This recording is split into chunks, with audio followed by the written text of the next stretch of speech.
Hello everyone, Books with Banks back again with another video. Back today for a bit of a quicker one, but I did just get back from a quick trip to St. Louis to go to a friend's wedding, and while there, they have a half-price books near where we were staying, and I don't have half-price books in my area, so my fiance and I, we were able to go there and get a lot of books that have been on our wish list kind of for a while. So I wanted to do this sort of miniature book haul video today with 5 or so books that I was very excited to find there and pick up, and I'm really excited to get into these, sometime in the next year or so.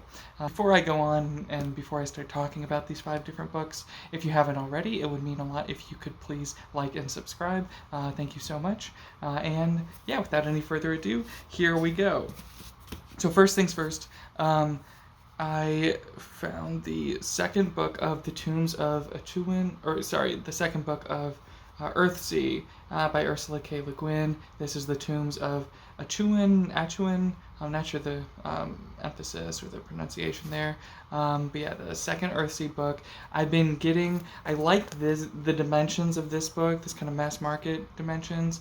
So I've been looking for these versions. I know these books are kind of all around, but I was really happy to find an edition like this that matches book 1 that I already have. I haven't started this series yet, but one of my most recent videos I mentioned that I just read a short story by Le Guin, the story The Ones Who Walk Away from Omelas, or The Ones Who Walked Away from Omelas, and I loved her writing in that story, and I've heard nothing but wonderful things about Earthsea, so I'm excited to dive into this now that I have a couple books, the kind of right edition that I enjoy holding, like physically reading most.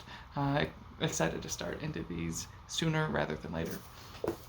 Next up, when I was at ICFA, I had a few really wonderful conversations, chats with the author Stephen Donaldson, and I, unfortunately, at that point, I had never, and even still right now, I hadn't read or still haven't read any of his works, but in one conversation that I had with him, we were talking about how I was going to start in on Lord Fowler's Bane and the Thomas Covenant works, and Donaldson actually recommended that a better place to start might be the Gap series, or the Gap cycle, his science fiction books. So I found this.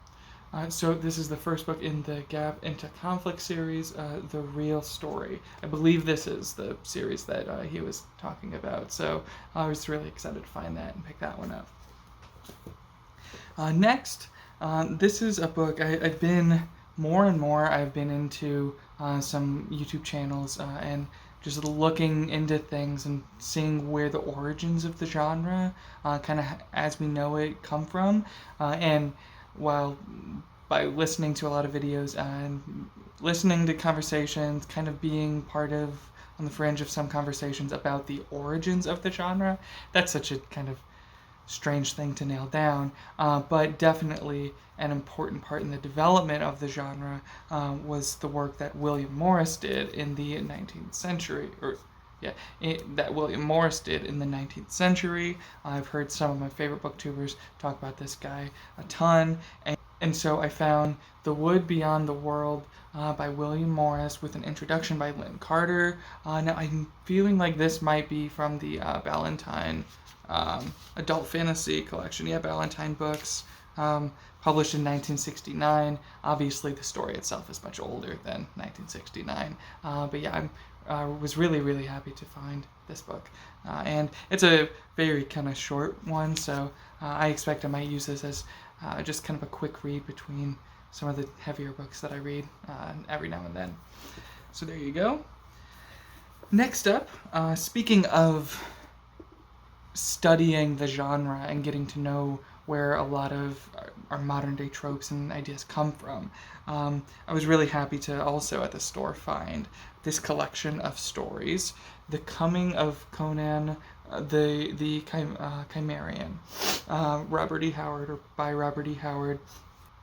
This is a collection of a few of the earliest stories, at least chronologically, from my understanding, stories that are early chronologically for the characters, like in world, that chronology, not necessarily which stories Howard was writing first. I'm not sure if he wrote everything in order or if he maybe later went back and wrote some earlier things. But yeah, I mean, this is kind of a beautiful book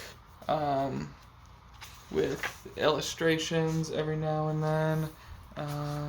Yeah, and like a front of chapters. So yeah, I know very little about this series, about this kind of part of Sword and Sorcery. Other like the only Sword and Sorcery stuff I've really dabbled in is a bit of Fritz Lieber's Fafhrd and the Grey Mousers. So yeah, I'm really excited to get into this. Also, if any like really big Conan fans are watching this and you want to say like, oh no, don't start with that edition. That edition is the worst place to start, or they change the story or something. If there's any red flags or anything wrong with this particular collection, please let me know, and I'll shift this around. I'll maybe look for some of those other better places to start. But for now, I am excited to dive into some of these stories. And then last but not least, kind of continuing the trend of all of these kind of being really classics and much older works. I've heard a ton about this trilogy, and I felt really lucky to find a copy of this trilogy altogether for a reasonable price, and I'm a little bit intimidated by this just from a few of the murmurings I've heard, what the story's about, how serious, how kind of thought-provoking it is. While that's a little intimidating, I also find that stuff very exciting. And the story is the Gormenghast novels by Mervyn Peake. This is a big collection of the three with a lot of like analytical essays and things near the end. So really happy to have found that. This will definitely be moving up my TBR. It was kind of like getting around to this trilogy was on there, maybe not for another few years. After finding this, it's kind of got that excitement going, building up that excitement for specifically these books. So yeah, really excited to dive into these.